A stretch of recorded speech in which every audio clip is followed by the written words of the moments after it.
Coming to you from Studio 14, this is Healing with Words.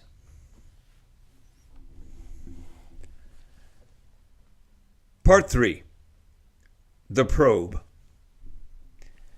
All the evidence has been gathered. The pictures, the slips of paper, the hotel bills, the detective's video, etc. We need to talk, she announces. He turns to her, confused. She begins to state her case. There is something going on, she confronts.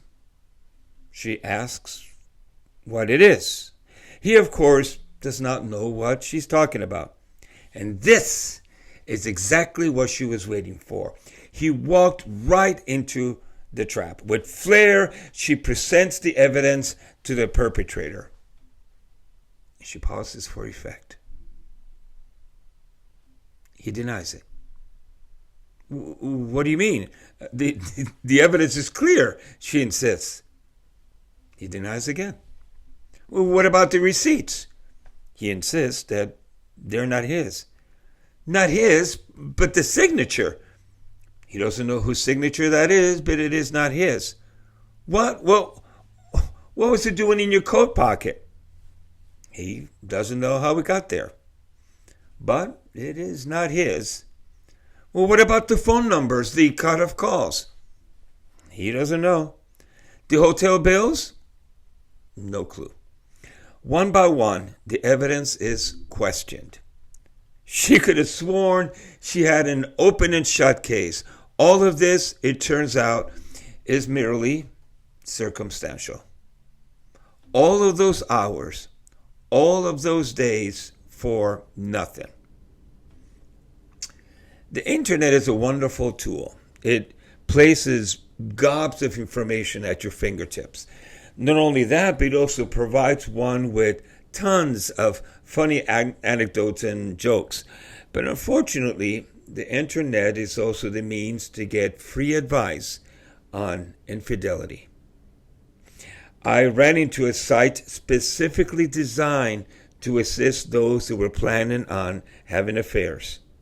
This website was chock full of helpful advice on how to have an affair and get away with it. I debated long and hard whether or not to include this information as part of this program. And then I remembered scriptures.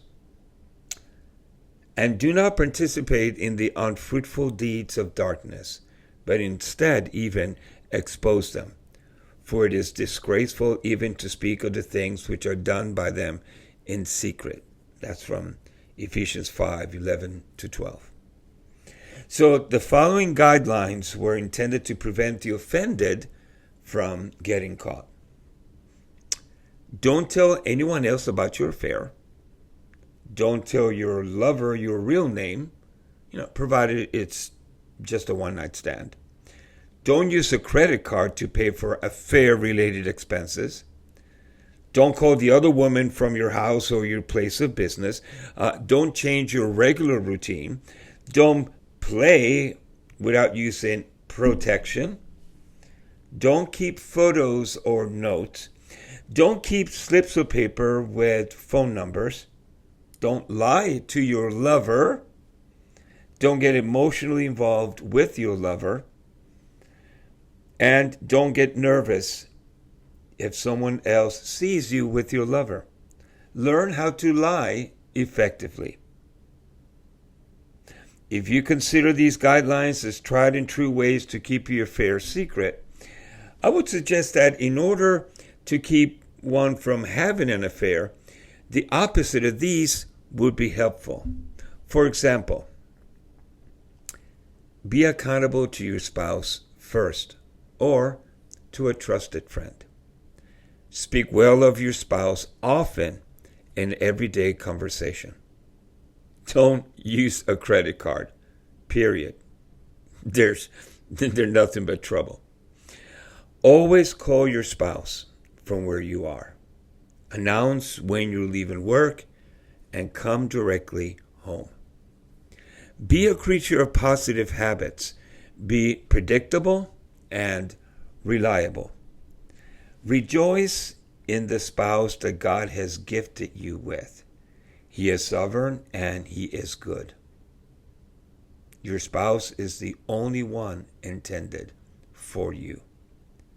Keep lots of photos of your spouse and children, if any. Show them to everyone. Keep them on your desk. Brag on your family every chance you have. Also, send love notes to your spouse. Always, always, always tell the truth. Keep no secrets that threaten your relationship from your spouse. Get emotionally involved with your spouse. Would you be willing to die for her? And if so, would you be willing to live for her?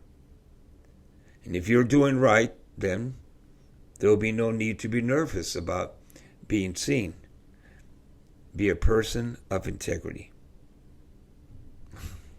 Sounds practical, doesn't it? It is far better to be proactive about temptation than being reactive about covering sin. So, continuing with our illustration, said that he continues to deny any wrongdoing. We will call this next stage the smoke screen.